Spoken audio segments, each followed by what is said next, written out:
Happy New Year, Patriots fans. You know everyone always says, new year, new me.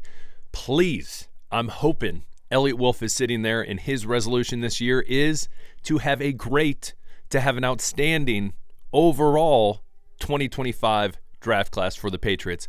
I'm begging you. Now, as we look at the last draft class, 2024, the big question is, what kind of moves are they going to make with these guys on this roster? And would it be smart to drop any of them? Let's talk about it. My name is Aaron. This is Sports Talk Patriots on the daily, pushing out content to people just like you who can't get enough Patriots football. So do me a favor, hit that subscribe button, hit the like button, and comment below. So we're going to jump right into it. We know this 2024 draft class, take out Drake May, was pretty abysmal. Now, there are still some guys on there that I think are young talent that can come up and still surprise some people. Case in point, I think Caden Wallace still has potential playing tackle. Layden Robinson, he's kind of a toss-up. He's had his moments this year, but you can tell that he has looked rough at times. Jaheim Bell was someone I was very, very high on, a tight end. If they don't sign Austin Hooper back, is that a bigger position for him, a very versatile tight end? Is that a possibility? Could be. You look at Marcellus Dial, cornerback, promising, longer. Could he step in, potentially filling a role if Jay Jones isn't signed, if him or Alex Austin, who knows? And so we look at all these players, but I think the biggest disappointment out of all of them is Jaylen Pul. Jaylen Pul has been a huge disappointment, someone that at the beginning of the year, the question was, who are you most excited for in this draft class besides Drake May? And we knew going into the season that Jacoby Brissett, for the most part, was going to be the starter.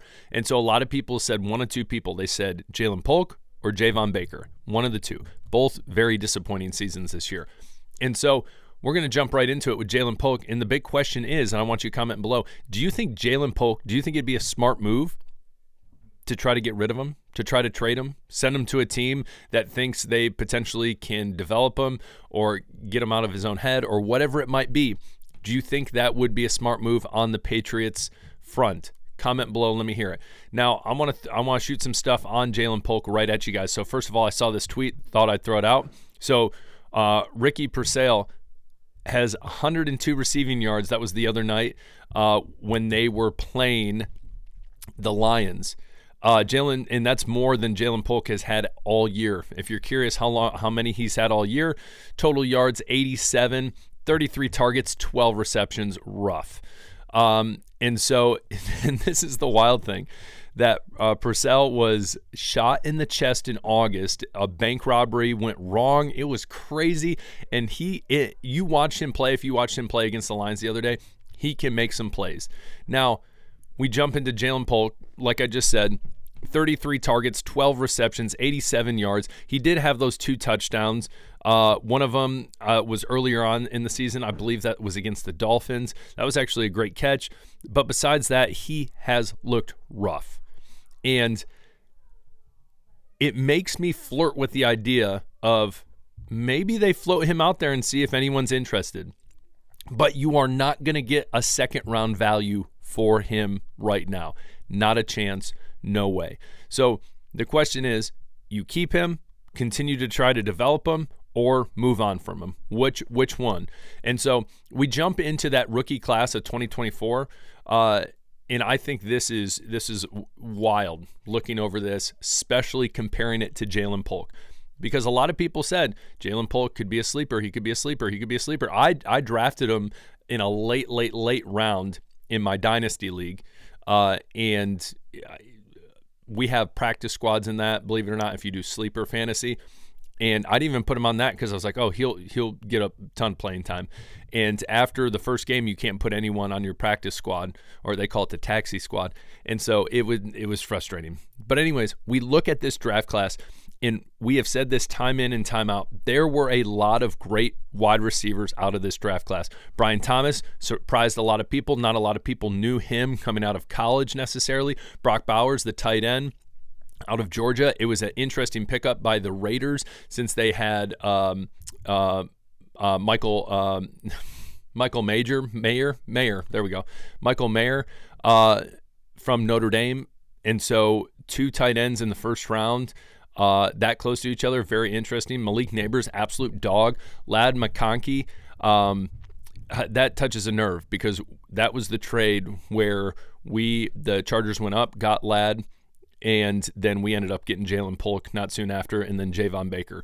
So in the summer, it was like I was talking about how, oh my gosh, we basically got 2 for 1. We got a steal. And then you see Ladd, and you're like, no, we got absolutely screwed. Marvin Harrison Jr., the top overall wide receiver, he's done well as well. Rome Odunze, Xavier Worthy, Keon Coleman, kind of underwhelming this year. Leggett, Xavier Leggett for the Panthers, even with that offense that isn't absolutely phenomenal. And then you keep going down. Now, here's the one I really want to point out is Jalen McMillan. Now, you're probably wondering, why are you pointing out Jalen McMillan? And that is because he was really that wide receiver 3 on that Washington team where it was Rome Odunze, Jaylen Polk, and then Jalen McMillan. And McMillan went to Tampa Bay with Baker Mayfield. And for the most part, yes, he only has just under 400 receiving yards, but 7 touchdown receptions. He was a big-time target for Baker Mayfield in the red zone, which was huge for him. And he was, I believe, a 5th-round pick. And so, again, there are farther down on this list, there are people. I don't even have Jaylen Polk's not even close.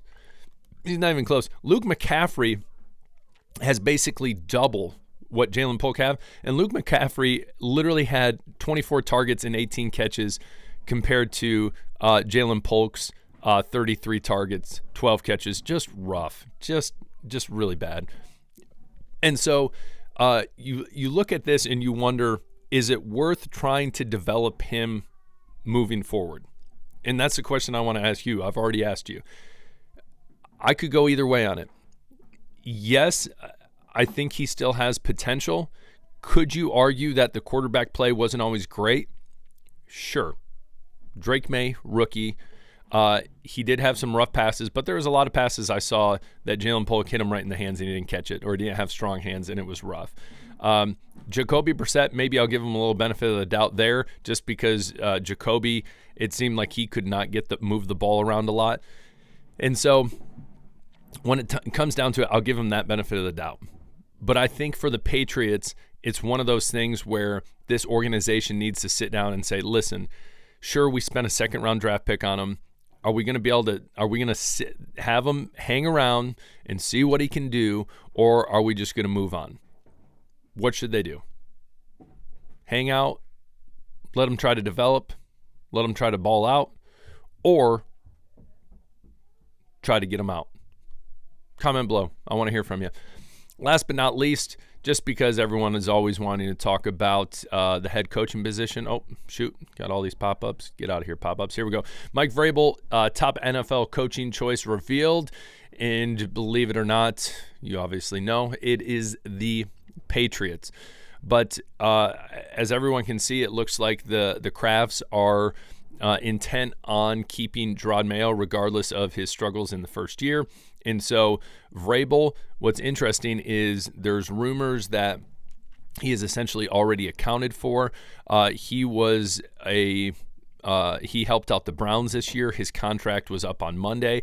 And so now it's really he can be in negotiations. And what's interesting is it hasn't came out who he's in talks with, but apparently, as I said, he's accounted for, and they're not sure, the sources aren't sure if that's a professional or collegiate team. We've seen Bill Belichick go to UNC, and so the question is, Mike Vrabel, I think he would do well. You know, I have friends who are Bears fans who have talked about, listen, we want Ben Johnson, but Mike Vrabel would not be a bad pickup.